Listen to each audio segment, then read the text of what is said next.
Welcome, ladies and gentlemen. Welcome, one and all. You are listening to What on Earth is Happening right here on the Revolution Broadcasting Network. I'm your host, Mark Passio. My website is whatonearthishappening.com. The network's website is revolutionbroadcasting.com. This show is live every Tuesday evening from 7 to 9 p.m. Eastern Time. Today is Tuesday, September 21st, 2010.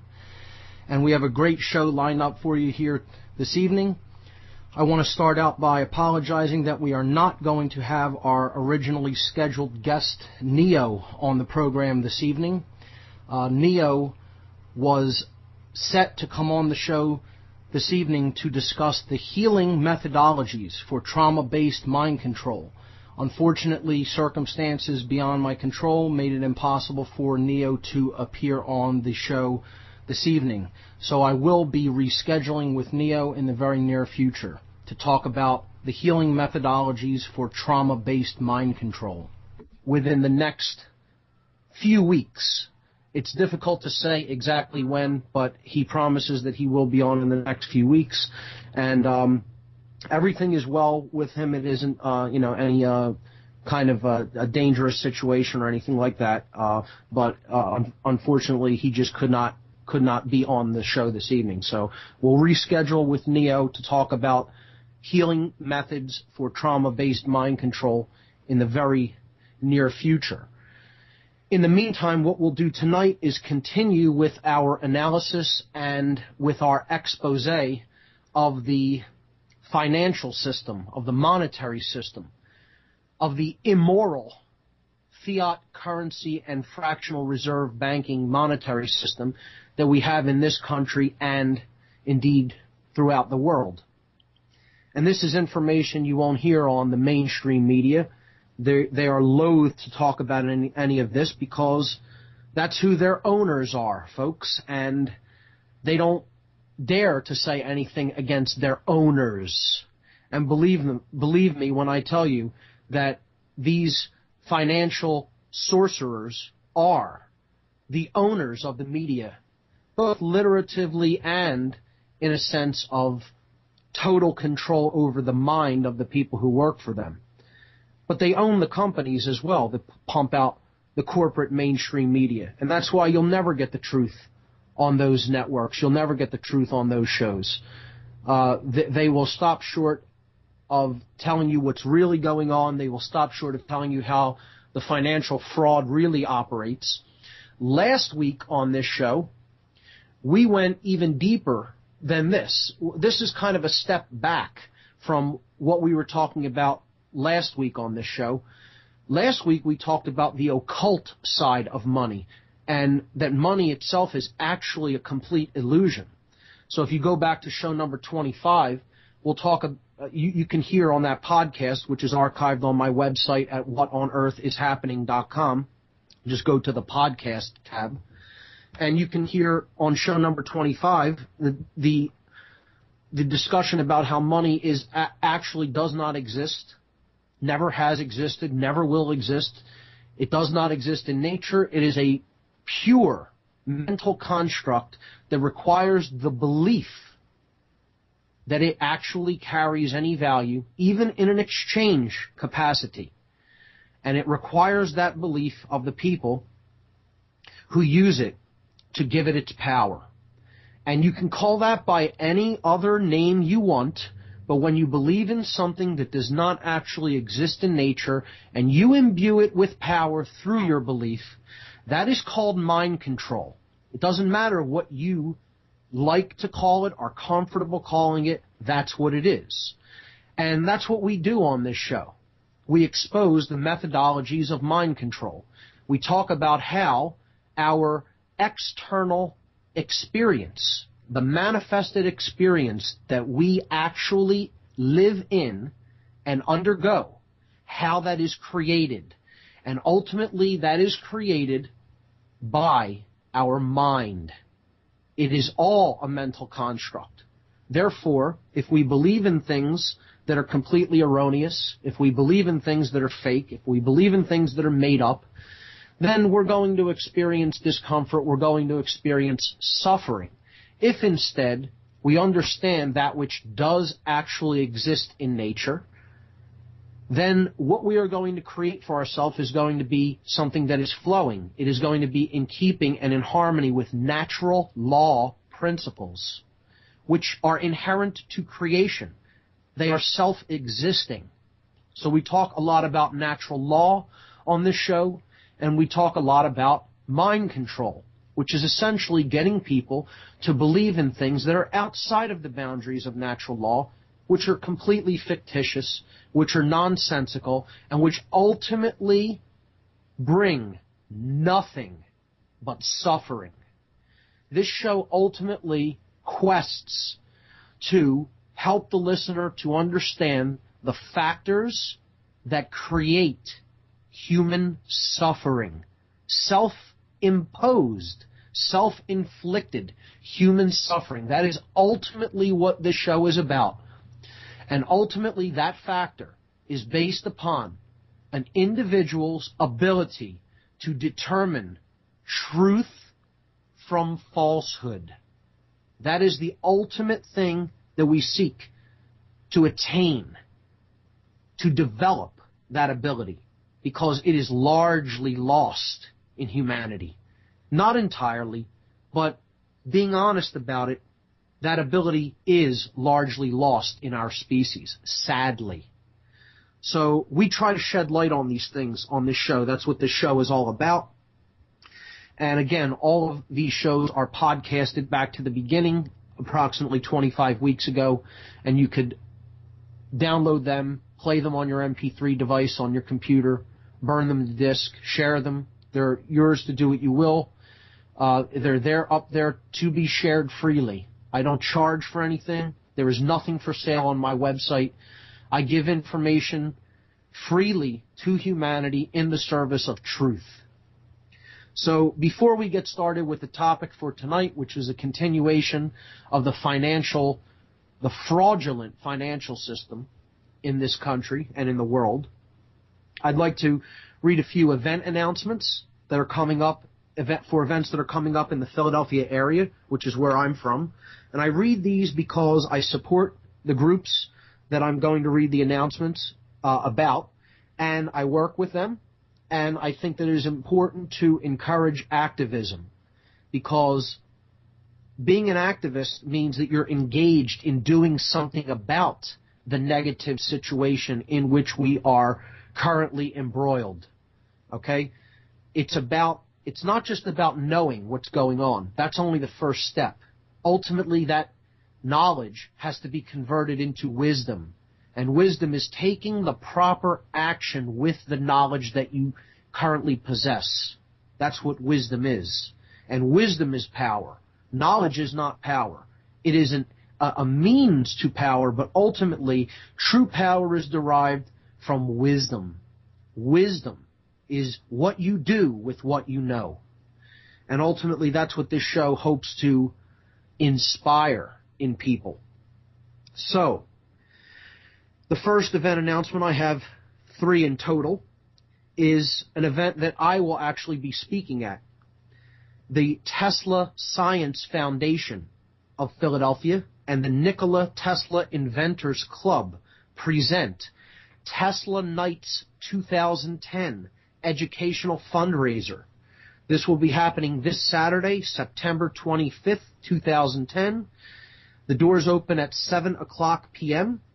The event is all ages, and a $5 donation is requested at the door. This will be taking place at the Rotunda on the campus of the University of Pennsylvania.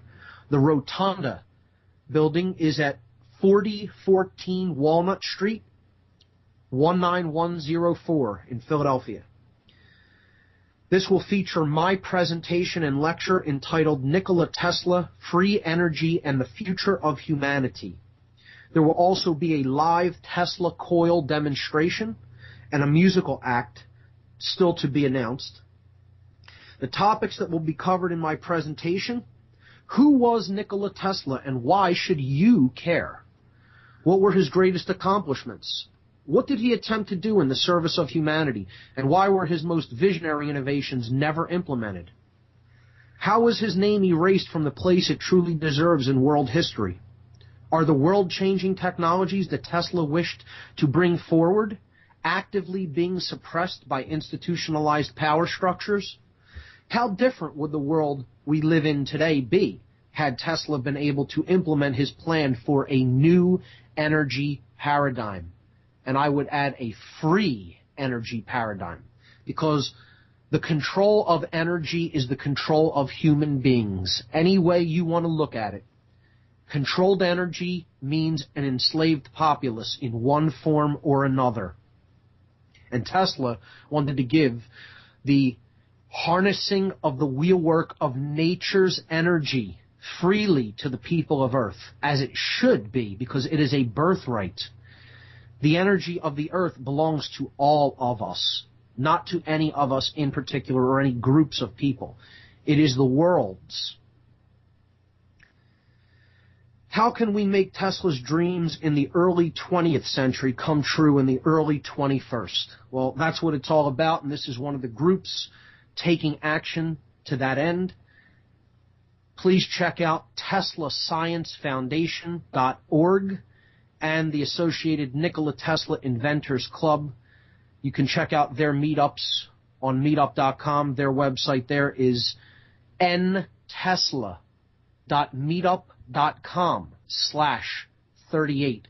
That's NTESLA.meetup.com/38. So that's the first event announcement. The second one, we just came off one of these free documentary showings and discussion nights at the Ethical Society building hosted by Truth, Freedom, Prosperity last evening. And it went great. There was a good turnout. We showed the documentary 10 Rules for Dealing with the Police, which I thought was good, but stopped quite short of really getting to the understanding of any kind of natural law principles. I think it's a movie for beginners and those who are at the very beginning process of understanding their natural law rights as a sovereign being within creation. But nonetheless, it's a good stepping stone. It's a good building block. So we showed that one last night. It went great. Thanks to all the people who attended, and thanks to all the organizers of Truth, Freedom, Prosperity, particularly Mike Salvi for hosting that event. Next month, Monday, October 18th at 7 o'clock p.m. sharp, there'll be another free documentary night and discussion at the Ethical Society building. The Ethical Society is at 1906 South Rittenhouse Square, 19103 in Philadelphia. Next month, Truth, Freedom, Prosperity will be screening the documentary called For Liberty. For Liberty. Here's the description of this documentary. Advocating a philosophy of sound money, a non-interventionist foreign policy, strict constitutionalism, and individual liberty. Dr. Ron Paul inspired a unique grassroots movement unmatched in American history, the repercussions of which continue to reverberate today and into the future of the American psyche. For Liberty, how the Ron Paul Revolution watered the withered tree of liberty, follows this historic campaign from the perspective of grassroots activists and showcases the unique, often bizarre, yet groundbreaking projects they undertook as they brushed aside traditional campaign methodology. So that's what the next documentary at the Ethical Society here in Philadelphia is going to be. It's going to be For Liberty, about Ron Paul's campaign, and he's probably about to announce that he'll be running again for president in 2012. So come on out to the Ethical Society to hear about that campaign that happened back in 2008 and participate in a discussion afterward.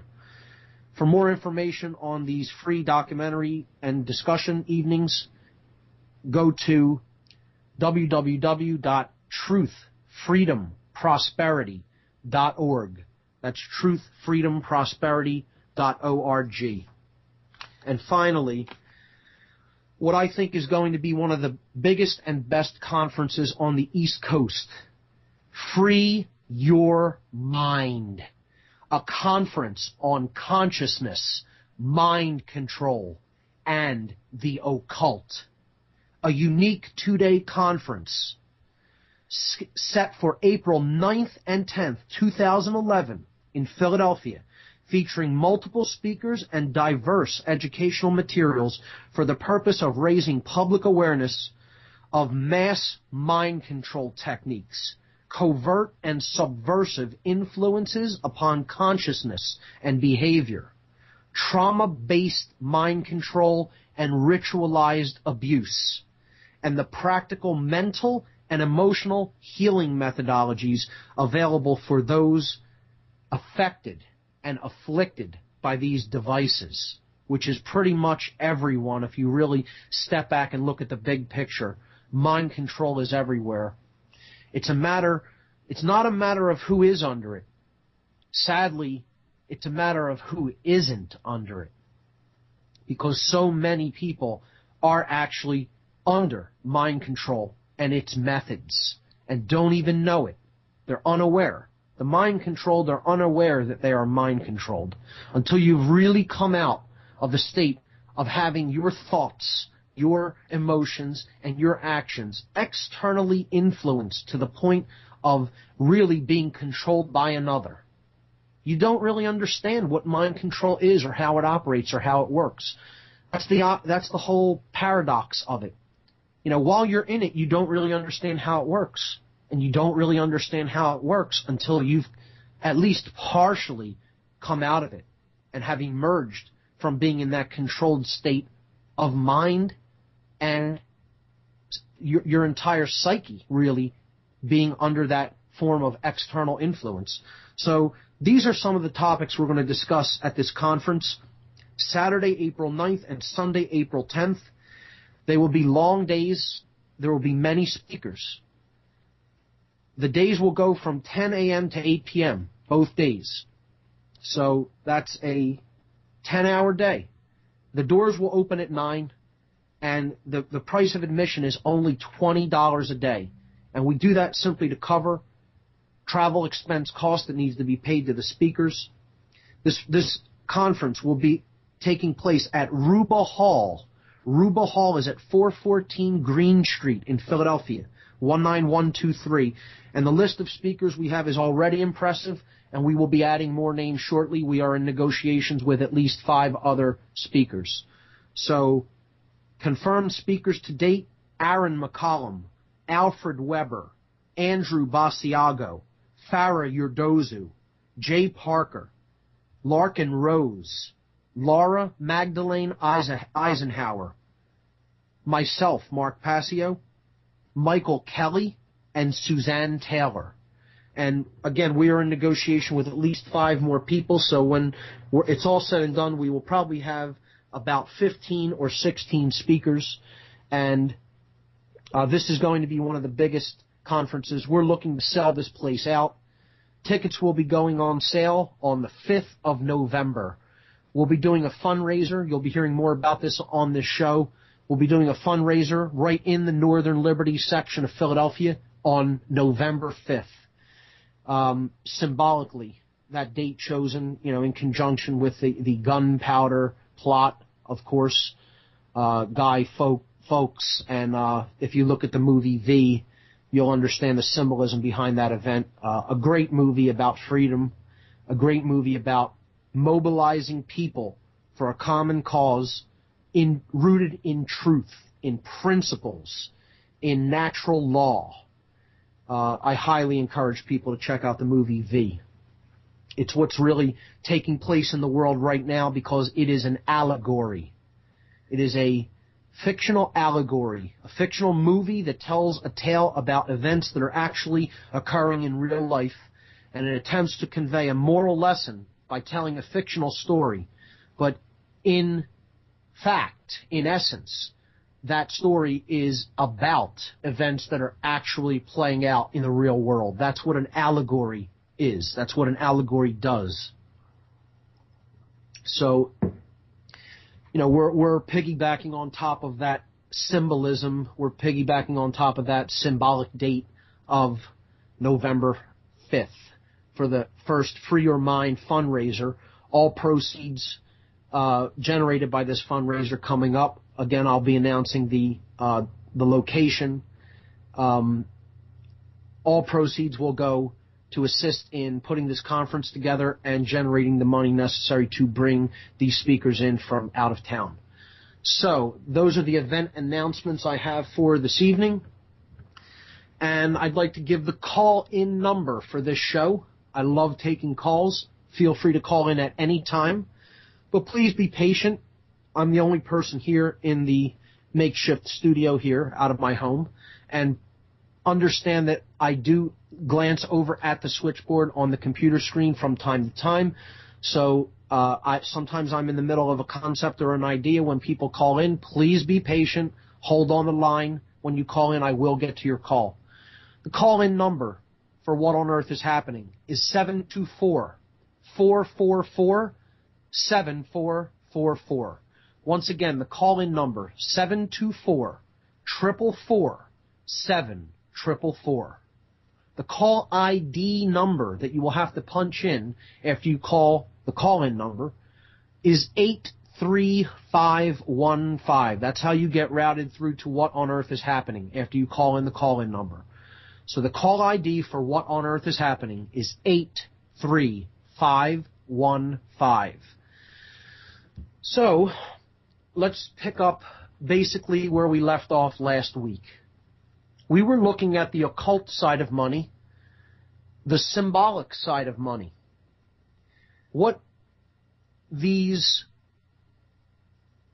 ideas, what these symbols say to our subconscious mind. And that's ultimately what the occult is. Occultism in its negative form. Again, remember, there are two sides to the occult. The word occult, as we have said many times before on the show, and I'll continue to reiterate, it means hidden. That is all the word means. Most people hear the word occult and they immediately think evil or negative, and this is not true. The word is derived from Latin. It comes from the verb occultare, which you can confirm in any Latin dictionary. Occultare, O-C-C-U-L-T-A-R-E, means to hide or to conceal. To veil from sight. That is all the word occultare means. Hidden from sight is what occult means. Therefore, it is hidden knowledge. Hidden knowledge can be used to benefit people or to control those who do not understand it. You can bring forth that which is hidden and enrich people by helping them to understand their own subconscious motivations, their own desires, their own shadowed self. The things that are hidden and nested down deep within the personality, the shadow side of the personality, that which is occulted even to ourselves because we are uncomfortable with looking in those places of the psyche. If we do pursue that hidden knowledge and go forth into those dark realms to transmute that shadow side, these occult forces can be used for our benefit. And that is called light occultism. Using these hidden forces to get down to the base understanding of who and what we are, how we work. Knowing thyself. That is what it is ultimately all about.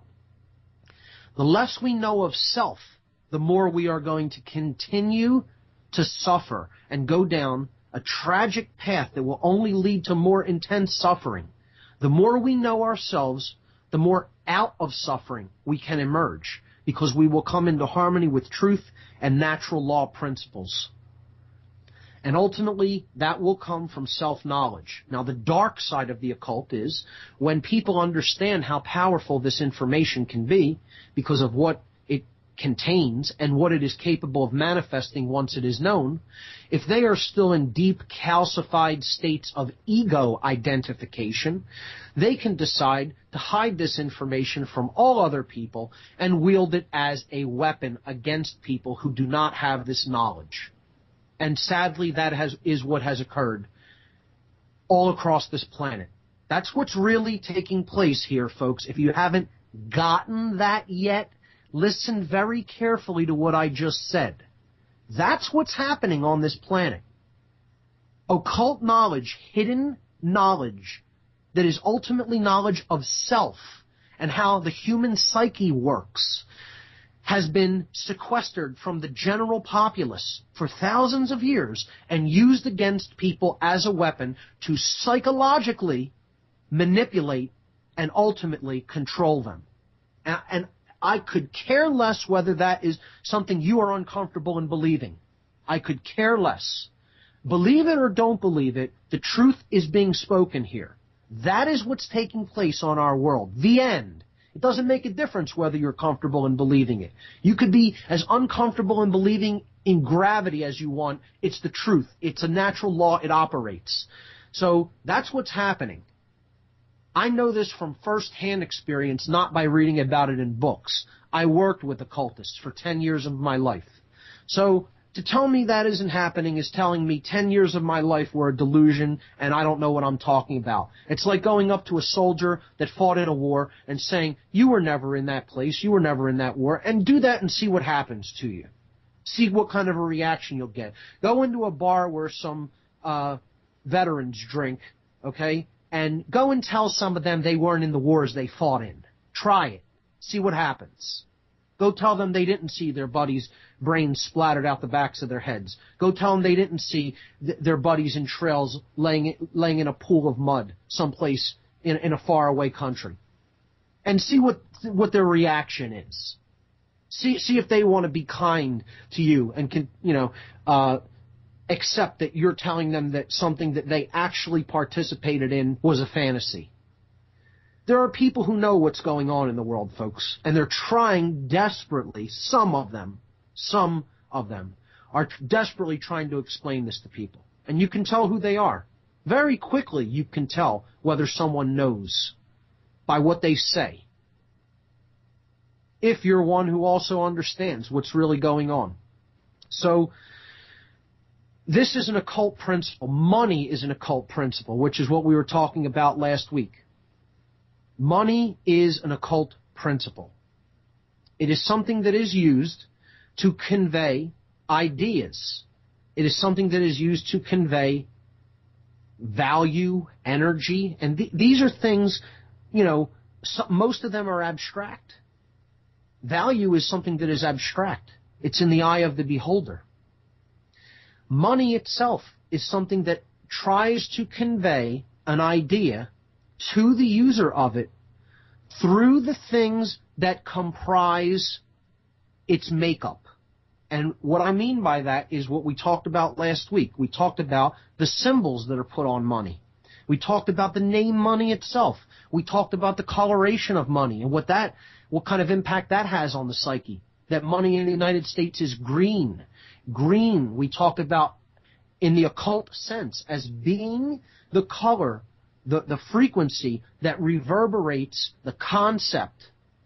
It resonates the concept of balance because it is a frequency of light. And the light frequency that is right in the dead center, the very middle of the visible spectrum of light to the human eye is green. So this is the color that is chosen to be used for money because it represents balance. It represents green energy, which is something we don't have. Green energy is represented in the occult system that we call the chakra system. The whirling vortices of energy that are life energy connection points within the body, within the physical body. And there are 7 of them. The base chakra, the sacrum chakra, the solar plexus chakra. These are all points on the body associated with glandular activity. And these are energy vortices. Upwellings of energy occur in these places in the body. And this can actually be confirmed through modern science. The heart chakra, the heart generates the biggest magnetic field, bigger than the brain, out of any organ in the body. The throat chakra, where the thyroid gland is located. You have the third eye chakra, the pineal gland, located there, between the two eyes above the brow. And, of course, the crown chakra, the upwelling of energy that takes place at the very top of the head, the highest part of the neocortex, the most memory-containing and advanced structure known to humanity, the gift that is the human brain. And this is the part of the brain that we have to unify and bring together in balance, because it is bilaterally symmetrical, as we have talked about on previous shows when we looked into the structure of the human brain in earlier shows. The neocortex is split into two hemispheres, the left and the right hemisphere. The left being the male side of the brain, responsible for the functions of logic, science, mathematics, these types of linear modes of thinking and physical thinking. The right side of the brain being the part of the brain that controls the functions of creativity, intuition, nurturing, care, etc. Art, music. These things all together, left and right brain functions, make us truly human. It's what sets us apart from the rest of the animal kingdom. These are basically modes of thought that are specific to human beings. And if they go out of balance, we see behavior go out of balance. If someone is imbalanced to the left brain, they become dominator types. If someone is imbalanced to the right brain, they become slave types, order followers. And we see these two forms of brain imbalances manifested in many groups of people who have both of these types of brain imbalance. The military is a perfect example. Dominators to those who they have been conditioned to think are below them, and slaves to those who are above them in their little hierarchy that they so firmly believe in. So they become order followers. Same thing in the police institutions. Imbalanced brains. And get as offended about it as you want, whoever's listening who happens to be from one of these institutions. Get as offended about it as you want, folks. I'm not here to make friends. I'm not here to pull any punches or to sugarcoat things. I speak hard, unwavering truth because I know how this works. I've studied it in depth, and you can understand it too. There's nothing inherently about me that makes me any more special than anybody else. Anybody that wants to study a little bit of neuroscience, a little bit of psychology, to understand how all of this fits together and how it all works and how we're all being played for suckers. Okay? You can study it, you can learn it yourself. It's all discoverable. It's all out there in the open, hidden in plain sight. They're just counting on that you're too lazy to bother doing that. And the sad fact of the matter is most people are. You know, I'm not going to also tell you that humanity is a bunch of angels on this show, because that's not the case. Most people are ignorant, lazy cowards. But I said the word most. I didn't say that's what people's nature are. That happens to be their condition right now. That doesn't have to be like that. And I will reiterate this over and over again. That is a choice. That is a choice. You are not confined to be like that. I was once like that. If I wasn't in that condition earlier in my life, I would have never joined the occult institutions that I did. I would have never sought power over my other human beings through hidden knowledge. I had to be in a deep state of brain imbalance formerly in my life to do these things. Yet, I came out of it because I had the will to. And because I wasn't so egoic. I wasn't so in a calcified ego prison to think that I had all the answers in the world. And I'm still not. There are still people that can teach me things. But however, when people speak ignorance in my presence, I don't let it go unchallenged if it's something I know they are completely wrong about. And so a lot of people get offended that I tell them they're simply incorrect about something that they think and they're holding on to. Because there is such a thing as being able to come to the truth about certain concepts and ideas. The truth is knowable. Again, if you're somebody that doesn't think that the truth exists, shut the show off right now. Turn it off. This show is useless to you. Useless. If you think there's no such thing as truth, turn this show off and don't bother, because there's no helping you as long as you're in that condition, because that's mind control. The ultimate thing that a mind control master wants to get their puppets to believe is that there's no such thing as truth, and it's all objective. It's all subjective, I'm sorry. There's no objective truth. It's all subjective opinions. And this is the most utter piece of nonsense ideology that has ever been bought or sold by anyone on the earth. And that ideology is called solipsism. Solipsism. S-O-L-I-P-S-I-S-M. Look it up. We talked about this extensively on former shows. So, if you don't believe in truth, you descend into barbarity, because eventually you get to things like moral relativism, because if there's no truth, there's no right or wrong. Then you get into social Darwinism, because if there's no right or wrong, people can just basically make up truth from falsehood, and the people who get other people to believe nonsense are basically better than everybody else because they've risen to the top of this social ladder, this social Darwinistic ladder that proves that they're more evolutionarily developed. And this is what the monetary sorcerers believe. They think they're smart enough to invent a system that you're dumb enough to believe in. Therefore, that means they're evolutionarily better than you, and they have every right to do whatever they want to do to you. And I'm telling you that's what they think. I'm not asking you to believe it. I worked with some of these people, and they were very candid about what they think of the human population. Very open about it, very honest about it. They think, since they are the inventors of fantasy, and they have gotten you to accept fantasy as reality, that means they are, in a scale of evolution, far more advanced than you are, and therefore they have every right to do whatever they want to you. They can enslave you, they can kill you if they want, because essentially you have not used your will, you have not used your care, you have not used your intelligence to determine fantasy from reality. And therefore, they look at you as a steak on their table that they can devour anytime they so choose. And ladies and gentlemen, for 10 years of my life, I battled that idea in my own mind. I talked about this last night with some of the people in Truth, Freedom, Prosperity. And I hated the fact that that's how they thought. And I no longer hate them for that. I've transcended my hatred for the dark occultists. They do not have my hatred anymore, folks. And hear that in my voice. I do not hate them. I do not hate them. In a strange way, they're correct.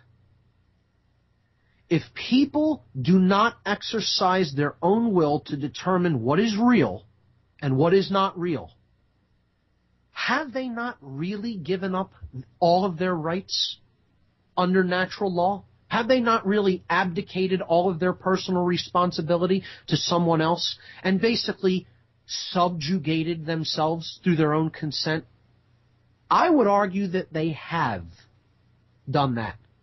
Whether they think they have done that or not, whether they know it or not, if they're not conscious enough to understand that there are predators out there preying upon them and their families by what they have gotten them to believe in themselves, through their own thoughts, they have gotten them to accept being preyed upon.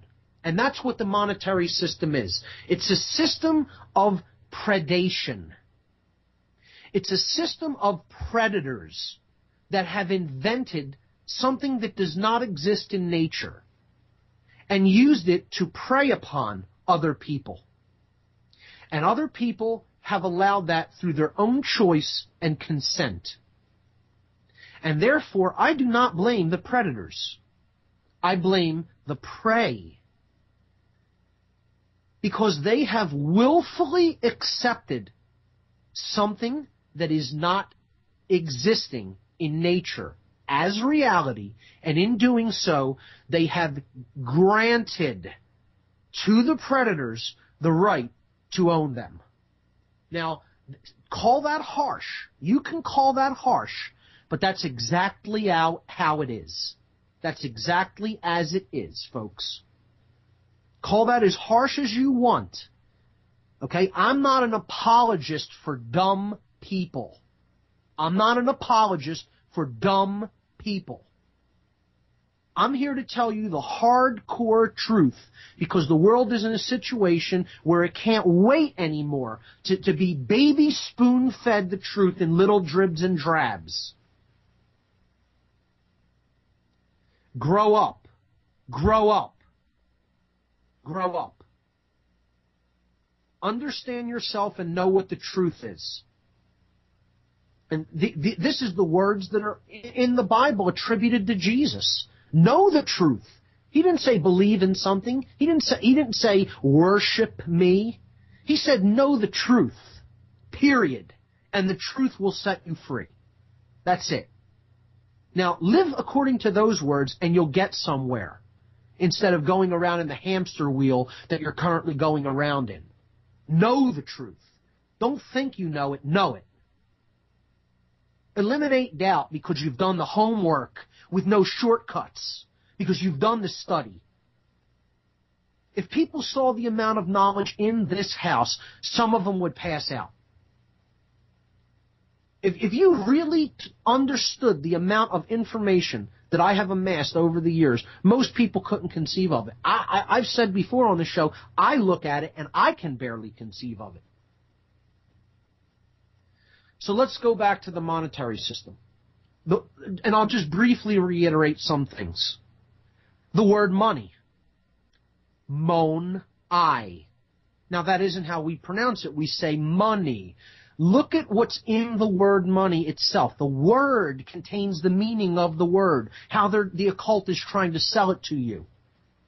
And this is an occult methodology.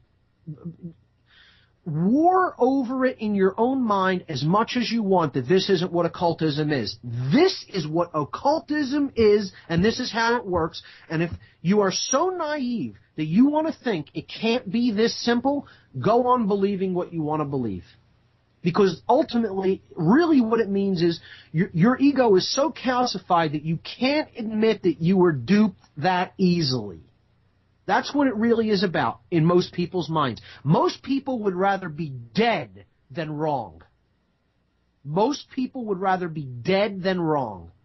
And most people would rather continue in their path, heading toward an abyss, a furnace, rather than ever admit that they were duped by someone else. Well, not me. See, I'd rather prosper. I'd rather know the truth about how I was duped. And then I'd rather admit, you know what? I got played. I got completely played. I was clowned. Somebody clowned me. Okay? They pulled one over on me. Okay? They pulled a fast one and I fell for it. I'd rather admit that to myself rather than continue to hold on to a belief that is completely erroneous that I bought in the past, and because I'm too stubborn, thick-headed, and egoic to actually say the words, I was wrong. I've said the words, I was wrong, tens of thousands of times in my life, and I'll say them tens of thousands more times. I don't have all the answer. I'm not your leader. I'm not your guru. I don't want to be. Okay? I'm explaining the truth as I have uncovered and discovered it. You can do the same. I don't know all the answers, but I have a good bit of knowledge, and I'm not afraid to tell people that it is knowledge. There are things that can be known. And people who do understand truths about certain things should not be afraid to say, yes, these are truths. Truth does exist. It can be known. I know it. You can know it too. And then to put that information into the world freely and as widely as possible. And that's what the great work is, folks. That's what the true great work is. Regardless of who will tell you differently, that's what the great work is. The true great work of the ages. Not the false one that is trying to be completed by these psychopathic occultists in the world. the money masters, the people who invented money. Yeah, they're dark occultists, yes. And yes, they are dark occultists. Get over it if you think that that isn't something that exists and that you think that that's who ultimately invented and runs the banking system are.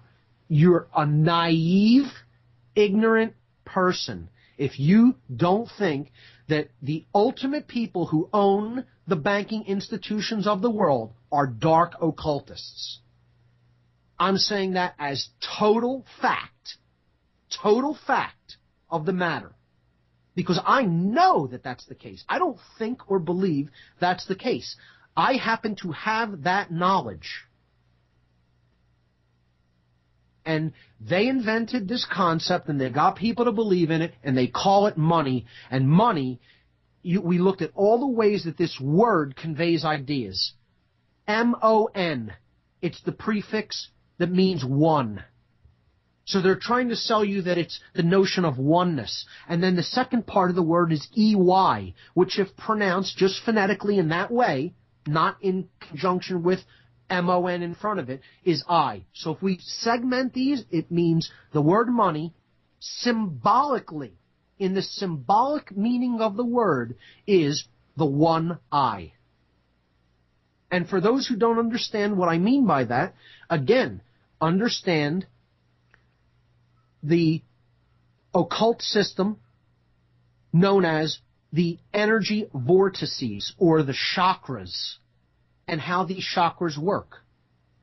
Understand what the third eye chakra is, or the one eye chakra. This is traditionally called the third eye in Eastern mystical traditions, and it represents the chemical wedding, the alchemical wedding. It represents the balancing of the left and right brain hemispheres into unison with each other, such that the person engages both brain hemispheres equally, and therefore they have a balanced neocortex, meaning that the neocortex operates as the executive command center of the brain functions holistically, as it should. There is an imbalance to either brain hemisphere, either the left or the right, or to both brain hemispheres, which is essentially the destruction of the neocortex. When you are imbalanced to both brain hemispheres, when you are both a controller and a slave simultaneously, you think you have the natural law right to control other people when you have no such right, if they have done no harm. And you also are subordinate to other people that you think are superior to yourself. You have a destroyed brain, folks. That's the truth. Again, you can rage against this all you want. Pound on your desk, pound on the walls. It's irrelevant. That's the case. And you can verify that by studying neuroscience. You can verify that by studying how energies move through the body.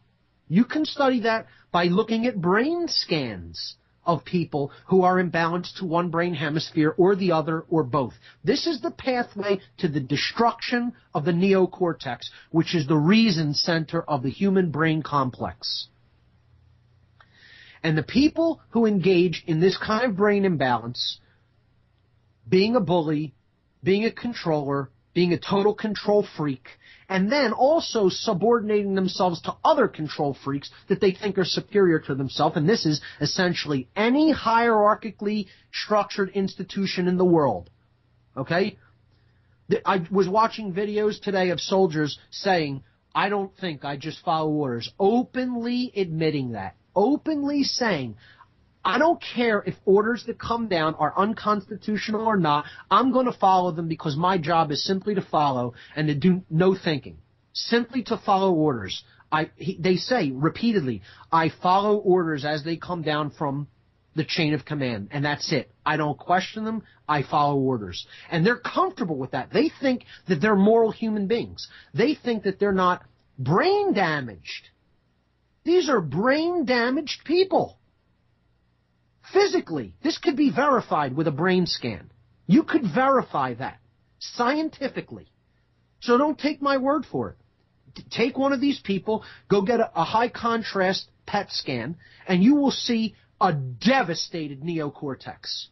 Devastated. It will look like craters on the moon, folks.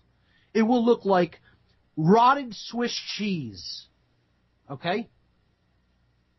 And people can laugh about this. And, to a certain extent, it does seem funny because of how surreal it is that there are people that are this destroyed, that they have Gollumized people to this level.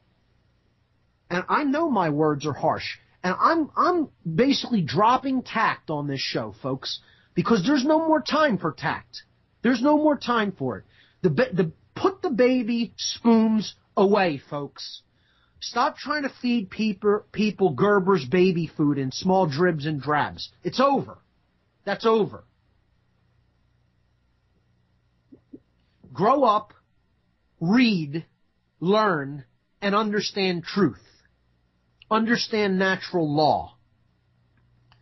And stop being apologists for evil people. Because this is how evil works. Evil needs to destroy the greatest gift that the Creator has ever given to us, and that's the human heart and brain. It needs to destroy your care, and it needs to destroy your ability to think. And once that's happened, evil rules inside the psyche. And it gets you to believe in nonsense like money. But yet, other people exist in the world, and this is, sadly, one person who is out of the mind control is still not out of the physical control, because other morons who actually accept this illusion believe in it. So we're bound by the free will decisions of other people, and all you can do is attempt to get people out of that mind control. That's the great work. And that's all I do. I do nothing else. Anytime I'm talking to someone, at any time in my life, this is what I do. And I think that's what we need. We don't need balance in the sense of do a whole bunch of different kinds of actions. I think we need extreme imbalance of action through extreme balance of mind. Because we need more balanced people constantly doing this work. 24/7, every day, all day. And we don't have those kind of numbers, sadly. But you know what? People who are doing the works of evil are doing them all day, every day, 24 hours a day, 7 days a week, without rest or respite. Evil never sleeps, folks. Never. Never. But we're sleeping. We're asleep at the switch. There are still people that don't think mind control exists and is operating in the world. That's how asleep they are. They don't want to admit it to themselves that this is the mess that we're really in, because it's colossal, it's monumental. It's almost inconceivable to understand how strong the effect of mind control is on the human psyche. It's everywhere, and it's entrenched. It is entrenched. Entrenched. And the thing that keeps it entrenched is the human ego. Identification with the ego and identification with the physical, worldly body. So let's get into how the monetary system fits in with this. Let's go back to the name, one eye. They're trying to convince you that money is the one eye. That money is the balance of the brain hemispheres. And that by having it, you will have balance of your brain and your mind and your psyche and ultimately your spirit. They're coloring it green because green is the color of balance. They're calling it the one eye because the one eye is the spiritual concept, the symbol of the balanced brain. Green is also the color of the Anahata chakra, which is the heart chakra, because it's the middle of the body. The balance point, it's the fourth of the 7 chakras. There's 3 above and there's 3 below. Green is the fulcrum. The green heart Anahata chakra is the fulcrum. It is the true seat of life in the body. In the ancient mystery traditions of the land of Kem, which we call Egypt now, they did not believe that the life force dwelt in the brain, that the consciousness dwelt in the brain. They knew that it dwelt in the heart. And that's something we've forgotten. And ladies and gentlemen, that's why the number one cause of death in the world is heart disease. And this is not just physical. This is because we are a spiritually diseased people. The heart energy is the first thing that winds down because we give up caring about making a difference in the world. We give up caring about living a moral existence. And therefore, that energy in the heart chakra winds down, and then the heart becomes diseased. And that's why heart disease is the number one killer in the world. And it will continue to be like that as long as the imbalance exists within us. Because it's the physical manifests through the spiritual imbalance. The physical imbalances that we experience manifest through the spiritual imbalances. We heal the spiritual imbalance, and the physical imbalances will disappear.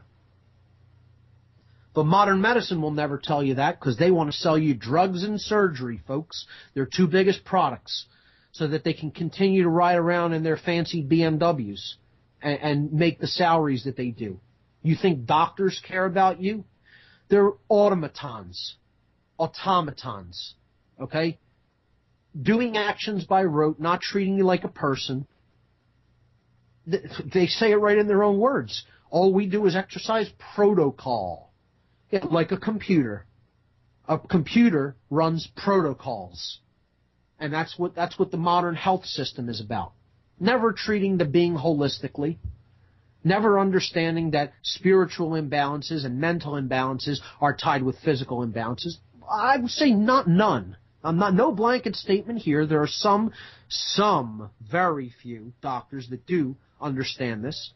But in general, as an institution, as a place where crazy people are put into, an institution, okay, they don't basically get this. A lot of nurses do get this and are trying to holistically work with people, definitely.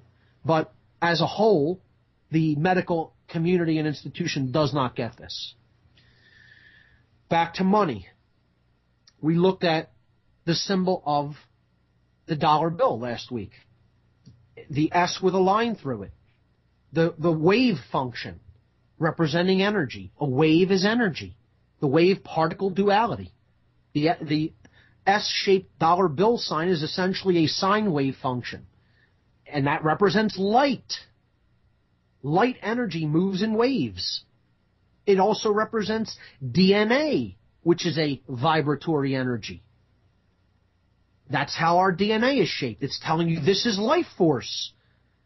This is the force of life that is the heart energy. Why does the earth create so much green? Because it's giving of its life force energy.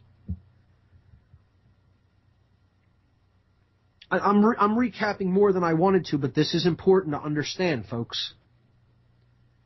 It's conveying these ideas to you through the symbols. Just look at the dollar bill sign. It's the word is. I-S. Being. They're trying to communicate that this means being itself. Giving this up would mean giving up existence. Being. That's the idea that they're rooting into the subconscious through this archetype. The S with a line through it is an archetype. When we look at that, we see a light wave. Even though we can't see light waves, we know subconsciously how they operate because they're a part of us. That's what we're made of. Our DNA is what we're made of. We know that this is how our DNA is structured, in a serpentine curve. The word is what we use to communicate being. This is. The world is. That's what they're putting as the symbol of money. The word is. And this is how simply the occult works, folks. It doesn't take a brain surgeon, a rocket engineer to figure these things out. It just takes people willing to lay down their ego and look at things simplistically and honestly. The truth is always simple. You want to make it more complicated than it is. People want to make things more complicated than they are for some reason. Not me. I look at things at face value and say, this is what they are. It's very easy to understand these. These are basic building blocks. There's nothing complex about understanding occultism. It's just a lot of information that is based upon very simple building blocks. One of them is the concept of the archetype. Okay? The archetype. Look this up. A-R-C-H-E-T-Y-P-E. Archetype. It means a basic rudimentary symbol that conveys a deep meaning, whether that meaning is even known or not in the conscious level. At the conscious level. This meaning is carried by the shape itself. A circle is an archetype. An equilateral triangle, an archetype. A serpent curve, an archetype. A dot, a point. A lightning bolt, a staggered line. A spiral. These are archetypal symbols. They convey meaning. Divorced of any cultural context. They're universal symbols. They use these on money. They put the one eye in the symbol of the pyramid and all-seeing eye, which we won't go into tonight. We'll get into that when we start talking about occult symbolism. This is just a very brief primer to the symbols on money. And the words, what the words mean. Now let's start looking at the physical side of this, how this works in the physical world. Well, again, bankers invented this concept of fiat currency. And indeed, the occultists who ultimately invented the banking systems, they're the ones who came up with this. They said, this is what money shall be. We'll use this as money. And it could be anything. It doesn't matter.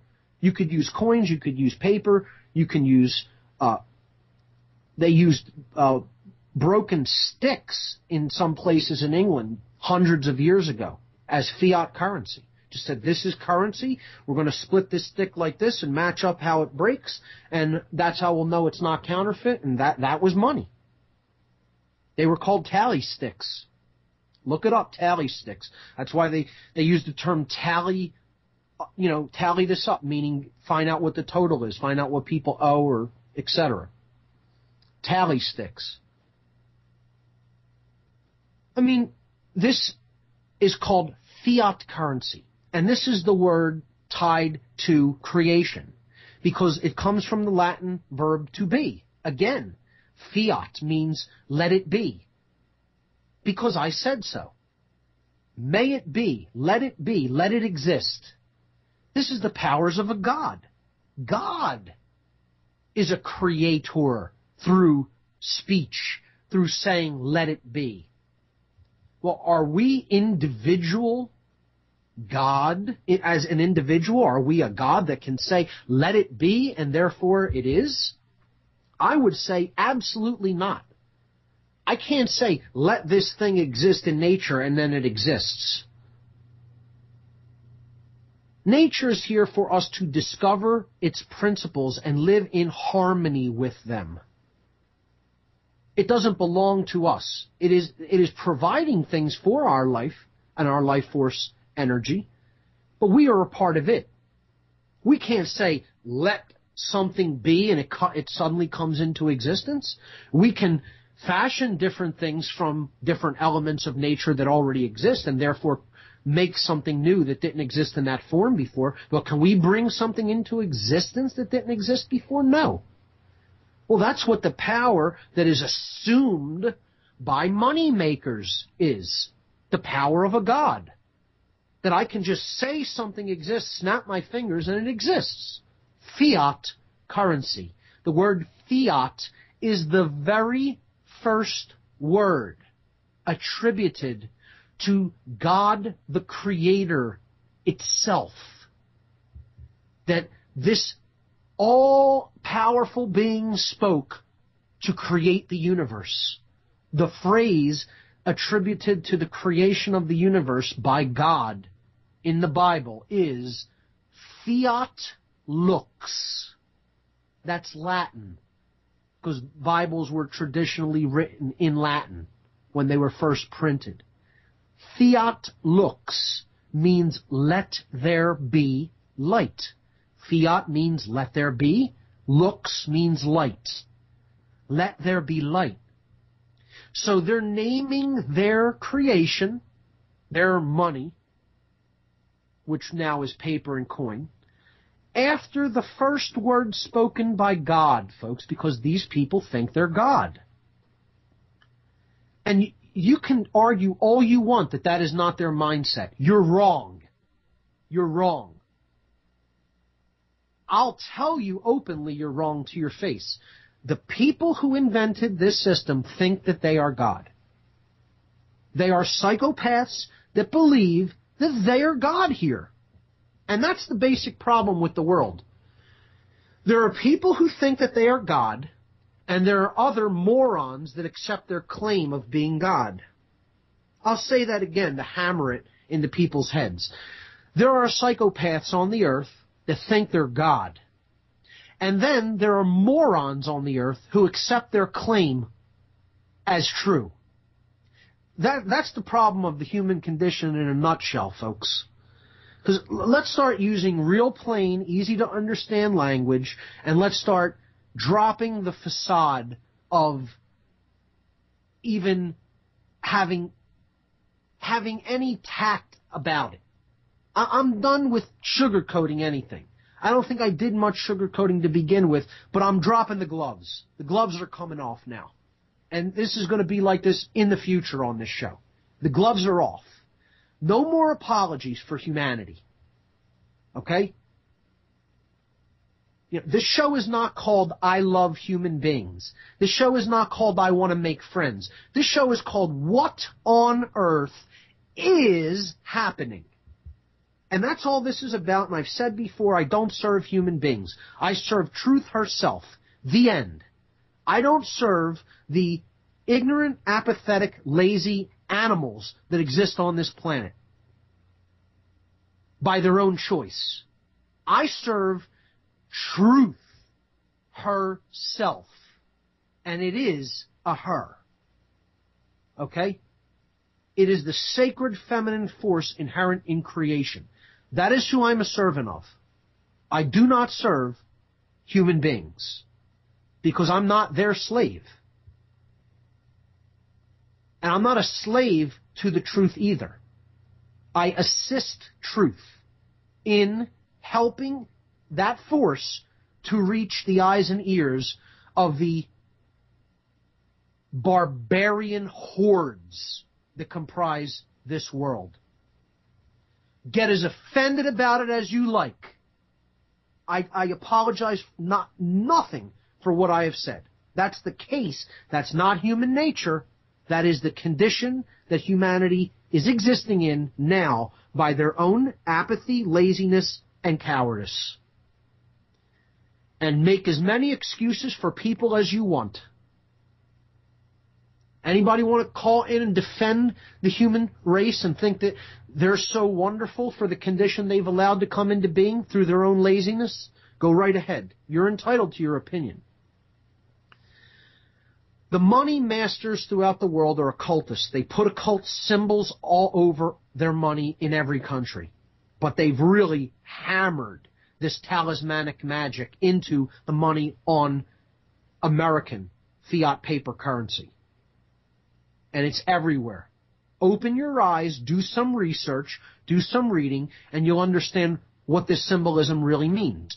Know the archetypes that it uses, the rudimentary symbols. Because, see, they're not just using rudimentary symbols.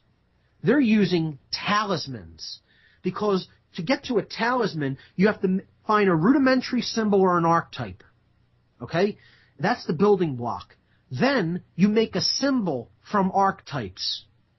Then from a symbol, you make a sigil. So they say a picture's worth 1,000 words, okay? So you could express hundreds of ideas through a symbol. But then when you combine symbols, you're making something that you can combine thousands of ideas. And that's called a sigil, S-I-G-I-L. So we'll continue as we break down the monetary system to look at the occult side of things as well, because it's important to understand how the occult works. multiple symbols are teamed to and combined to come up with what's called sigils. The all-seeing eye and pyramid is a sigil. The eagle with the shield and the branch with the arrows on the other side of the back of the dollar bill, that is a sigil. The U.S. Treasury seal is a sigil. Multiple symbols combined.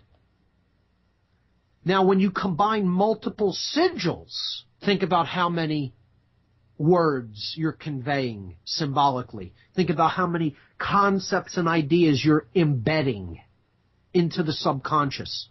Now, when you do that, you're creating a talisman. And a talisman must be carried because it is about flow.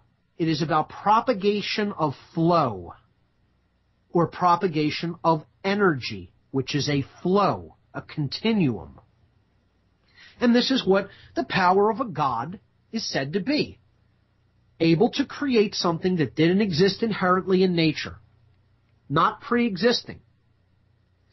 Bring something into manifestation by speaking it into manifestation. God spoke the universe into existence. He said, "Let there be light," and so it was.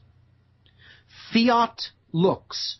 Well, the occultists that invented money are saying, fiat, this is money. Let it be.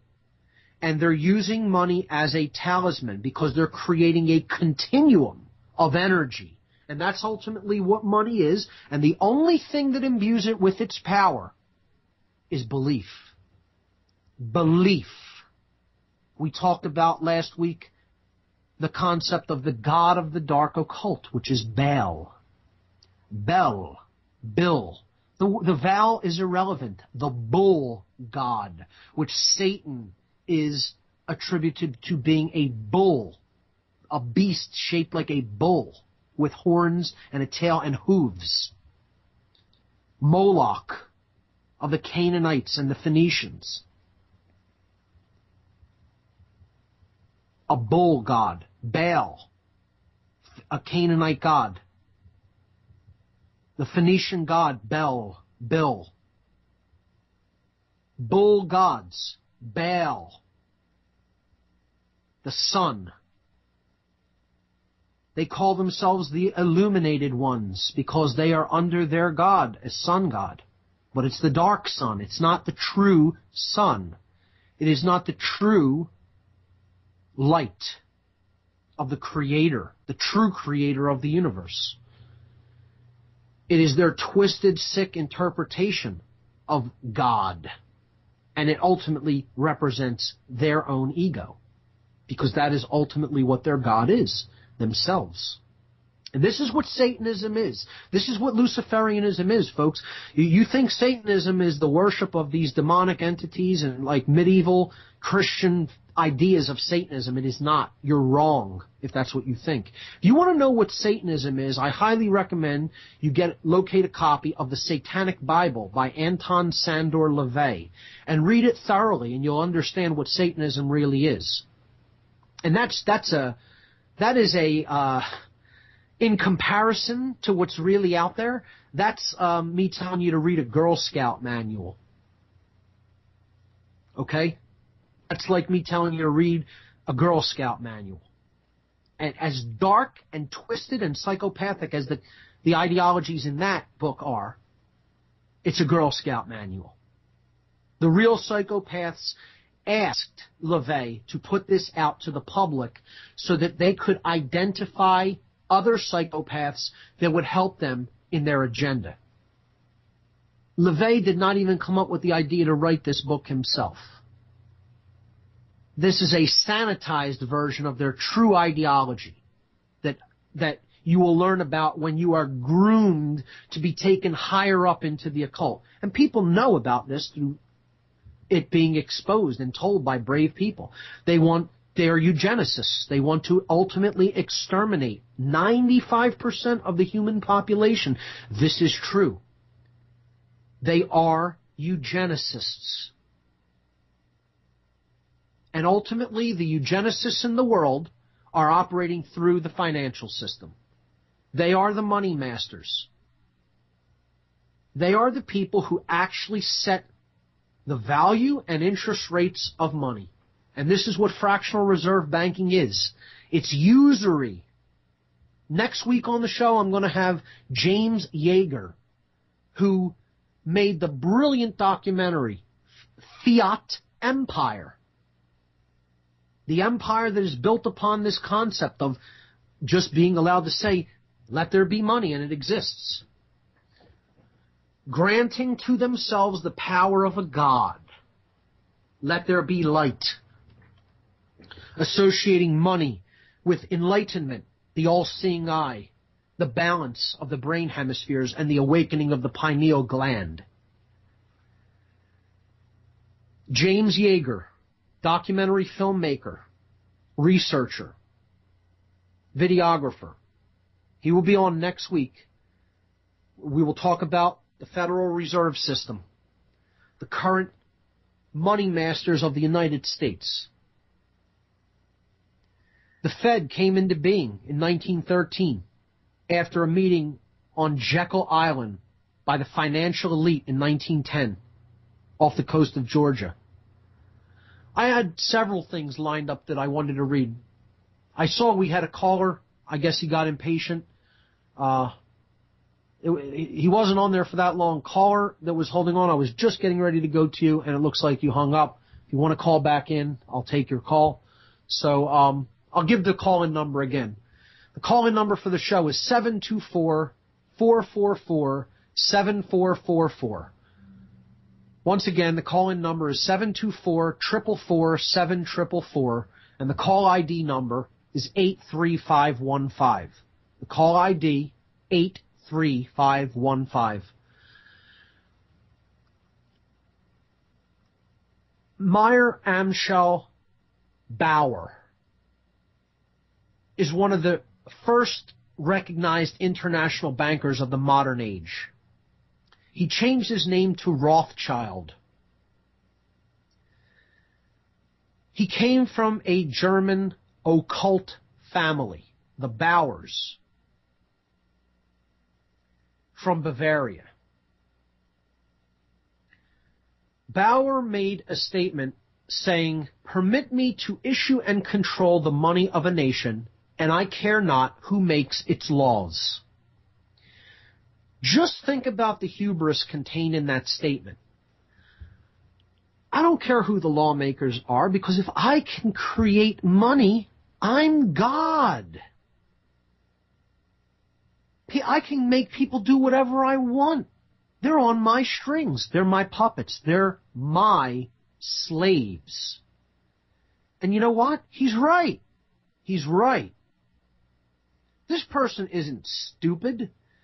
He may be a psychopath. He may be of a complete reptilian consciousness, way down in the base brain of I need to survive and hoard and get as much as I want and have as much tactical advantage over my fellow man as possible in the physical sense, because he has no connection to spirituality whatsoever. And he's a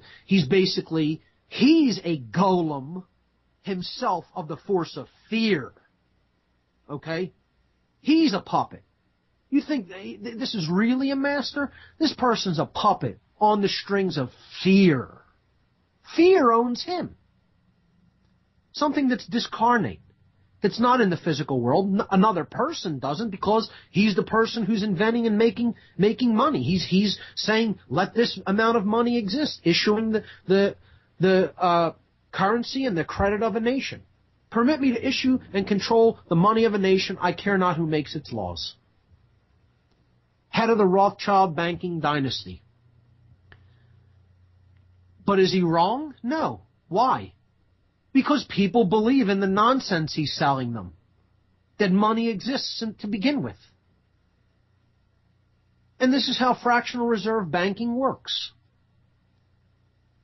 It's a central bank is chartered by a government. They lend money to that government at interest, which is called usury, at high interest. The amount of money they put into circulation is controlled by them, and it also has debt attached to it, and they can also create a certain percentage on top of that, which they are allowed to lend out at high levels of interest. More usury. So the usury perpetuates more usury. This is called fractional reserve banking. And I'm sure James could explain it better than I can. I know the very fundamentals of it, but the machinations of how it itself works is unimportant. It's fraudulent, immoral, fantasy behavior that doesn't exist in nature. It requires the belief in a moron's belief in this system in order for it to actually work and hold sway over the minds of people. And these morons throughout history have been killing each other, destroying each other's homes and properties, breaking all kinds of natural law principles, incurring enormity of suffering upon each other just because they believe in something that isn't real, that another puppet made up. Another slave made up the concept. Another golem made up the concept. And the billions of other slaves, golems, and morons in the world believe in that concept. And they're all enslaving each other perpetually. Well, you know what? I'm out of this mind control. I don't exist in it. I know this isn't real. Am I still physically bound to it? Unfortunately, that's the case. I'm physically bound to it. I don't keep any money in a bank. I don't use credit cards anymore. I don't keep any money in a bank. A banker would not get a penny that I earned, fiat currency or otherwise, any means of exchange. I'm not giving anybody any control over anything that I happen to make as any form of means of exchange. You're not keeping it. You're not lending it. You're not using it for usury. Usury is an immoral practice. Lending money, predatory lending of money, so you can make tons more money on the interest you get back. And since there's never enough money in circulation, because as soon as you're printing money, you're attaching debt to it, you're charging interest for the printing of it. They're printing it, and all this debt is attached to the printing of the money. Where are you ever going to get enough value in circulation to pay back that debt? This is simple mathematics. If you're saying, the first money I'm going to print $5 million, or let's say $1 million, and I'm going to attach, let's just say 1% of debt to that money. Okay, so that would be 1% of $1 million, which would be what? Knock two zeros off, that would be 1 million. It would be a 1 with 4 zeros. So that would be $10,000. Where's that $10,000 coming from? If you're saying, here's the money I'm printing, you owe me now, when you pay this back to me, since I'm being chartered to print and issue the money, and I'm saying I'm doing this at interest. That's what a central bank does. Okay? I print $1 million and I attach $10,000 of debt to that $1 million. Where's that $10,000 come from? It doesn't exist. So all the people eventually that are required to pay back that money, where are they going to pay back $1,010,000? They can't. So what happens? They go to the same institution and try to borrow that because they need to pay it back. Well, what happens when they borrow it? The cycle is repeated. The cycle is repeated. And more debt is attached to the money, the new money that gets created. This is called fractional reserve banking. But you know what? That's a euphemism. What this is usury, plain and simple. And this system is basically the brainchild. This has gone on throughout history, long before the Rothschild dynasty existed. But in the modern incarnation, this is the brainchild of Meyer Amschel Rothschild. Now, he had lots of agents working for him, and he sent his sons into different cities to perpetuate this way of doing business, eventually created central banks in all nations, and they essentially control the issuance of currency and the regulation of the amount of money in circulation and the interest rates attached to that money in just about every country in the world. Another historical figure, Thomas Jefferson, tried to warn us about this danger. of fractional reserve banking usury. He said, and this is one of the founding influences of this country, who we aren't listening to at all, most of us, and just, aren't paying attention to someone who is much wiser than 99% of people in the United States. And hey, I'm not a worshiper of the founding fathers. Believe me, I think that a lot of what they said was in keeping with natural law, and they did not go far enough because it's very evident. Look at them. They kept slaves. They thought that certain races of people were below them and that they had the right to keep slaves. Imagine this. You embodied and put principles of natural law forward in your writings, and then you thought that those laws didn't extend to every human being on the earth. Imagine what kind of hubris that took. These people were in deep ego and attachment to belief systems which were fantasy. But they did have some wisdom, and they did try to explain to people, if you let certain things happen, you're going to end up as slaves. I don't believe they were fully enlightened. They were partially enlightened. They had a long way to go, though, to get to full enlightenment. Thomas Jefferson said banking institutions are more dangerous to our liberties than standing armies. Now, I'll just read that one sentence again. Banking institutions are more dangerous to our liberties than standing armies.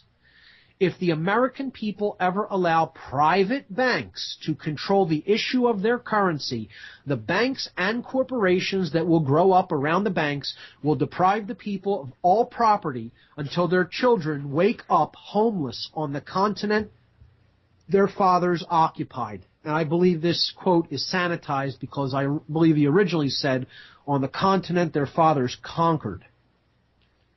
And it was a conquering, because there were people living here before European white men came over here and just decided this was their land. But again, this is steps that most people are tent pitchers about. They won't talk about that, there was very immoral things done by even the founders of this country. They wrote high-minded principles, though, in most of their writings. I think there were some who were much better than others, like Thomas Paine. I think Paine was largely true to his principles, although he wasn't perfect, and no one is. But they had some words that we should pay heed to, and this is one of the famous quotes that I think people should really pay attention to. He was trying to warn them about the influence of central banks. If you give over the ability to play God to people, they will abuse it, because power corrupts, tends to corrupt, and absolute power corrupts absolutely. And this is a fundamental truth. Most people are not enlightened enough in their current mind-controlled condition to be able to effectively hold any type of position of high responsibility without giving way to corruption. That's the sad fact of the human condition, not human nature. Nature and conditions are two different things. The current human condition, propagated through mind control, through the information that we take into ourselves and believe that other people tell us, without going down to fundamental dynamic principles that are inherent in nature. Or in other words, knowing the truth. That we only have certain unalienable rights, and there are things we do not have the right to do. We have tons and tons of unalienable rights, but we don't have a right to basically play God. We don't have a right to control others who have harmed no one. We don't have a right to defraud people through usury. Defraud people of their life, property, and ultimately happiness through usury. And that's what's been done. And yeah, they deserve part of the responsibility and part of the blame. But other people have essentially let them do it through their ignorance.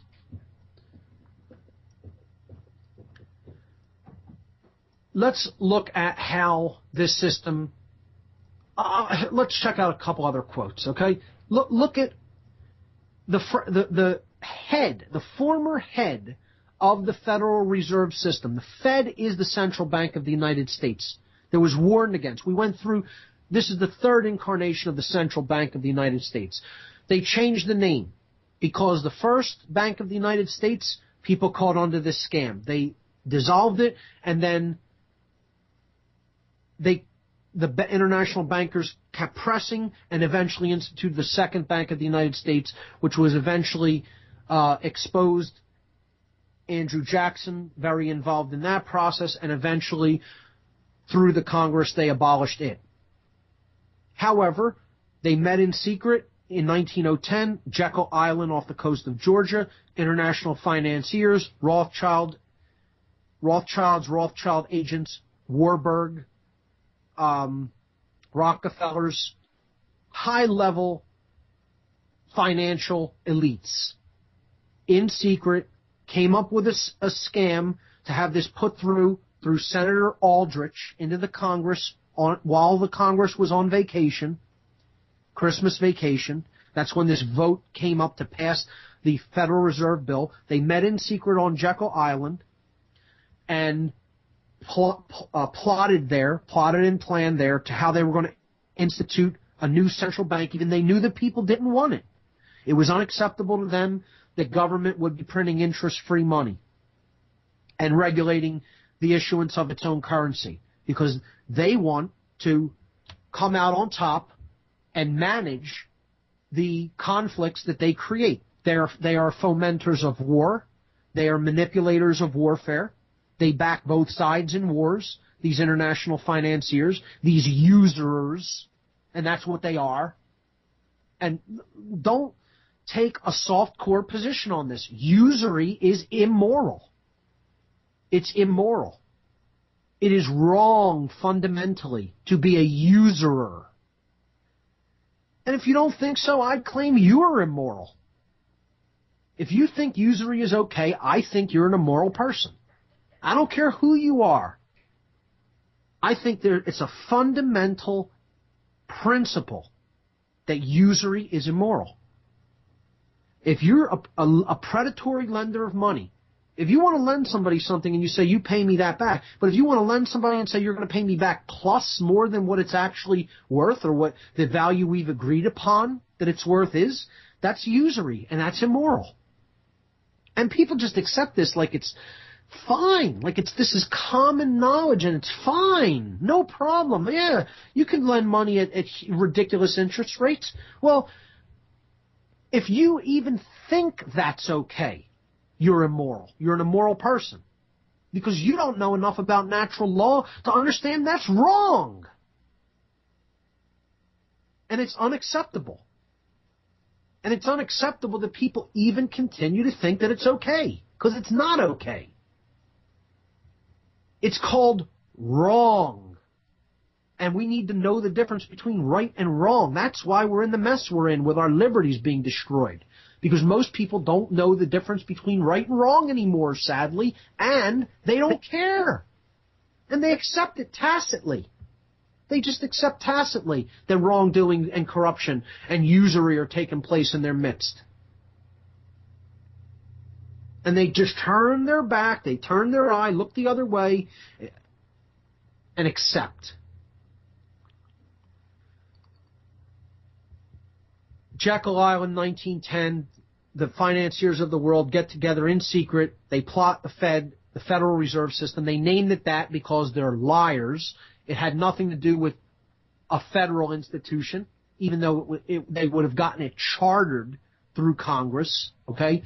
It was a privately held conglomerate of banking institutions, and that's what the Federal Reserve still is, privately owned by families. Now, you can research who owns the Fed. I'll post a document about the families who own the Federal Reserve. And you can go into this extensively to look at who some of these people are. And it includes families like the Rothschilds, the Harrimans, the Morgans, the Stanleys.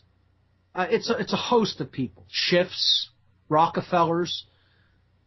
I have a whole list. Rothschild, Schroeder, Shipley, Grenfell, Brown, Harriman, Norman, Drexel, Lazard, Morgan, Stanley, Schroeder, Ryan, Schiff, Warburg, Lehman, Baker, Kuhn, Loeb, Pine, Edison, Shearman, Sterling, Juilliard, Stillman, Rockefeller. A congressional investigation was done in the 70s to try to find out who owns these banking institutions that essentially control this country ruthlessly, because they're psychopaths and they're predators. We talked about what a psychopath is. We talked about what a true predator of other people are and why they act that way. They act that way because they have destroyed neocortexes. They have destroyed brains. They have given themselves over to the force of fear so wholly, so completely, that they think that they can't live in social harmony with people without exploiting them and without preying on them. So they are predators of their own kind. And there's no lower form of life than that. They're social cannibals.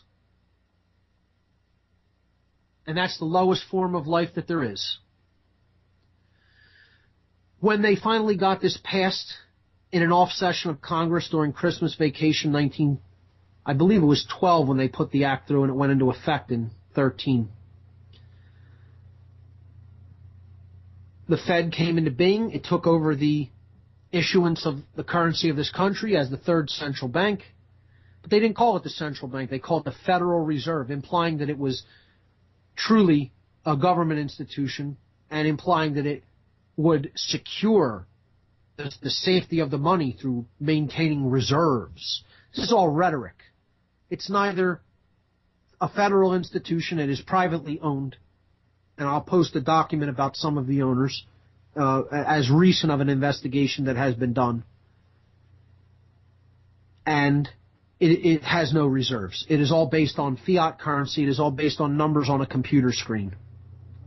It is all based on faith. It is all based on belief. And this is what you'll never hear on the mainstream media. You'll never hear people talk about this because the Federal Reserve are their puppet masters. And they are little slaves dancing on their strings that their owners pull. And that's all people on corporate media. Everyone, bar none. Bar none. And there are so few that have any gumption whatsoever to even bring up the Federal Reserve as an issue at all. There are a couple who have a minimal amount of courage to even talk about the Fed as a predatory institution. And I think Ron Paul is one of them. I give him credit for that. I think he needs to go a lot farther to get to the real truth of what's going on in the world. But, you know, he wants to play that political game. He wants to sanitize things. Well, good luck with that. Enjoy that. Let me know when you're done with that. That's what I'll say to that. Not saying I don't think that the man is a good man. I think he does try to live by his principles. So, however, when it comes to speaking the truth into the world, you're not really going far enough if you're trying to sanitize your speech for political motivations. And that I'll leave that at that. So, the Fed has basically ruled this country and put people into indentured servitude through booms and busts in the monetary supply, which they call the business cycle. It's no such thing. It is deliberate expansions and contractions of the monetary supply. When you have a big expansion, that's called inflation because you're devaluing the currency through printing excessive amounts of it. Then you have a contraction. The printing of the money creates a boom because credit is easy to acquire. And then you get a big bust when they contract the money supply, and that's called a recession or a depression. And again, I'm explaining this in the most rudimentary terms. I'm not a financial analyst or expert, and I would never want to be. I understand the very rudimentary element about how the most rudimentary elements about how this fraud works, and that's all you really need to understand. If you want to understand how this works, I would suggest watching the movie Fiat Empire, which was made by James Yeager, who I'll be having on the show next week. I would suggest watching the documentary Money Masters, The Money Masters, which is an excellent expose of the financial fraud that we have in this country. I would suggest watching the movie Money as Debt. Money as debt, because ultimately that's what this is, a system of perpetual debt that can never be repaid. And therefore, physical assets will flow to the creditors, leaving people basically bankrupt and homeless on their own land, which is what Thomas Jefferson was trying to warn us about. So, another great movie about this, and I thank Barb for coming down and pointing that out to my attention, is Zeitgeist Addendum. Zeitgeist Addendum goes a long way in explaining to people how the monetary system and the fractional reserve banking system work. And there's another new one. Thanks, Barb, again. I want to remember that. Thanks. A new one, I believe this was made by, I'm trying to think of the guy's name. He does the... He does a radio show on, I think, Oracle Broadcasting. His name escapes me right now, but he has a site called Road Government, and he made a documentary called Power of the Purse, and it's a long one. It's 4 hours and 50 minutes. It's almost 5 hours long, and he does an extensive job of thoroughly researching how this financial fraud is perpetuated and where it came from in the ancient world right up to the modern day. I'll try to think of his name. If anybody can refresh my memory, call in and let me know. But the Fed today operates as an independent institution. It is chartered by the government through the Federal Reserve Act, and it operates over 12 regional zones. This is just a fraud, essentially, to get people to think that there are many different institutions working in conjunction with each other. It all operates under one banner. It is largely owned by overseas entities. Over 70% of the owners of the Federal Reserve are offshore and do not live in the United States. Over 70%. And that number could be higher than that.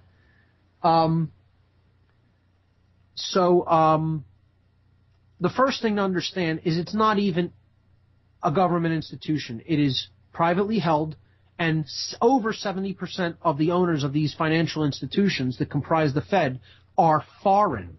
They are not even living or from the United States. They're not United States citizens. They don't live here. They live offshore, and they run this financial racket from offshore. And that is true. The second thing is it continuously perpetuates the idea that this fiat currency is somehow backed by something that is actual value, some kind of physical thing. And it is not. Our money system is backed by nothing. It is not backed by silver, not backed by gold, even if you think those things are money. Okay? It's not backed by anything. It's not backed by food. It's not backed by water. It's backed by zero. It is backed by faith alone. And this is a construct of the mind. This is getting people to believe in something that doesn't exist, that doesn't actually have any intrinsic value. And again, you can think even gold has intrinsic value. Good luck when you're starving and you want to try to eat your gold. Enjoy. Melt it down. It'll be more palatable. Okay, so here's a quote about, in the modern world, how out of control and how godlike the Fed thinks they are. And I'm going to read this quote, and I'm just going to state openly. The person who made this quote is a dark occultist, period. I know this personally, okay? He's a dark occultist. Believe what you want, but that's the truth. His name is Alan Greenspan. And here's a quote. He was on PBS NewsHour with Jim Lahr years ago when he was the chairman of the Federal Reserve Board. Lahr asked him in this interview, what is the proper relationship between the chairman of the Fed and the President of the United States? And Alan Greenspan replied, first of all, the Federal Reserve is an independent agency. That means basically there is no other agency of government which can overrule actions that we take, so long as that is in place and there is no evidence that the administration or the Congress or anybody else is requesting that we do things differently than what we think is the appropriate thing. Then what the relationships are don't frankly matter. Greenspan, in essence, was admitting that the Federal Reserve is higher in the hierarchy of control than any agency of the government, and that in essence it owns the government. And he's correct. He is correct. The Federal Reserve and their owners own the government of the United States. And the people in the positions of power who will say nothing about the immoral practices of this predatory agency are lackeys. They are little lapdogs. They are cowardly puppets on strings of these occultists. Okay? And I'll call these people out, and indeed I have called these people out in front of their own building in Philadelphia as part of the End the Fed rally, because all of the unread morons out there, okay, all of the unread, practically illiterate people who have read a book worth reading in their miserable lives, they can barely read to begin with, let alone reading books that they really need to be reading to understand what's going on in the world, okay? They want to think that this institution is necessary and must exist for us to have social harmony. Ridiculous. Ridiculous. And people who want to go and support them, go and be security guards for them, cops who want to defend what they do, because they don't care about anything. They're just as dumb as your average person that thinks the Fed is a federal institution, that thinks that they actually back currency by something, and that they're not predatory usurers. Okay? They're just unread people that don't know the first thing about what's really going on in the world. They couldn't tell you the first thing about the Fed, how it was made, what it does. They know nothing about fractional reserve banking, let alone getting to the knowledge, to the very philosophy that there is no such thing as money. It's only a claim made by people. And you have to be stupid enough to believe in that claim. There are only people and resources in the world. And people need to come to a level of consciousness to make a willful decision through their own will, their own care, and their own intelligence to know that it is their responsibility to be their brother's caretaker. By will, by choice and consent, universally. There is only a brotherhood of man, and we are all each other's caretakers. As one suffers, all suffer. The end. And until you're at that level of consciousness, you're in darkness. You're in darkness.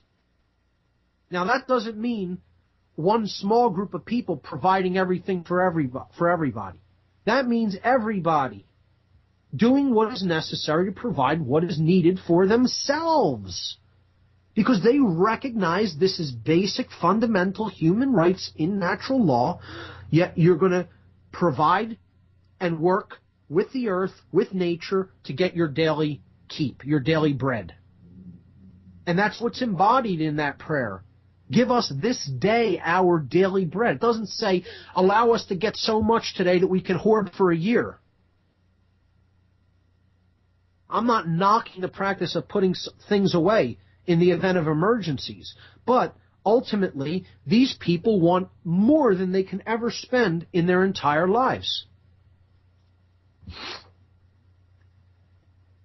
Because they're rooted in the in the R complex, the reptile complex of the human brain. They're not engaged in higher order conceptual thinking that takes place in the neocortex. And I've just recalled the name of the gentleman who put out the movie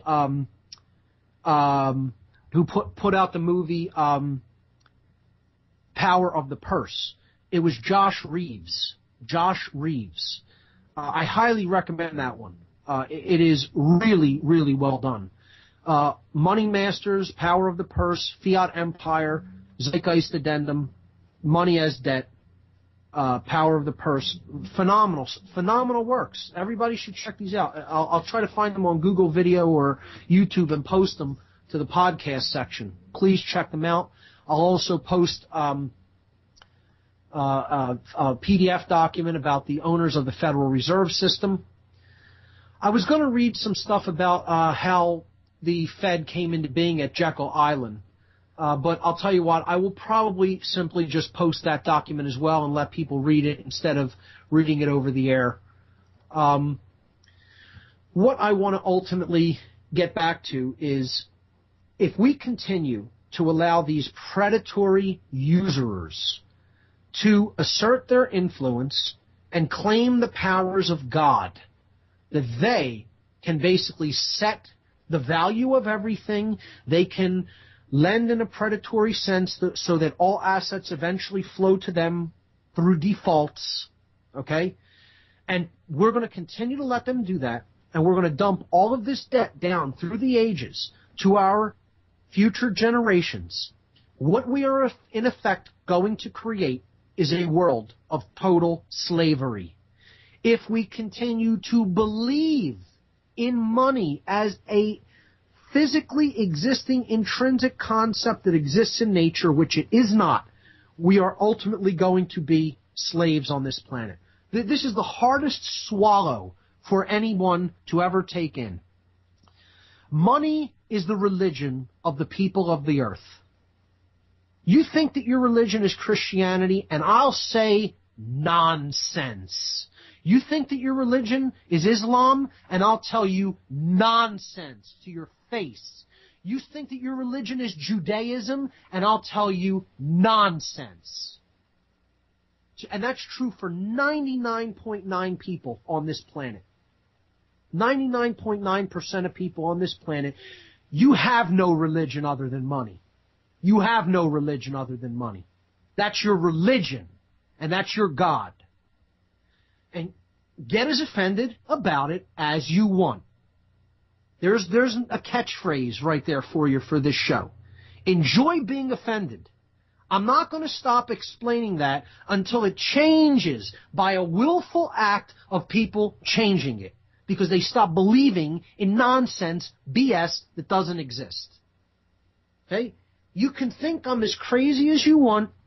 You can stay in your calcified tumor of an ego all you want. But guess what? You are the slave. You are the slave for believing in that nonsense that an occultist made for you to believe in. And we're going to talk about religion, the actual religions of the world, as also being forms of mind control. So get ready to be offended a lot more in future weeks. Because if you think that those religions are telling you anything accurate or close to the truth, you're more fooled than I thought you were by the monetary system. Because dark occultists made those religions for you to accept and believe in. They made your religions, folks. I worked with the people who made your religions, and their ancestors made your religions. Okay?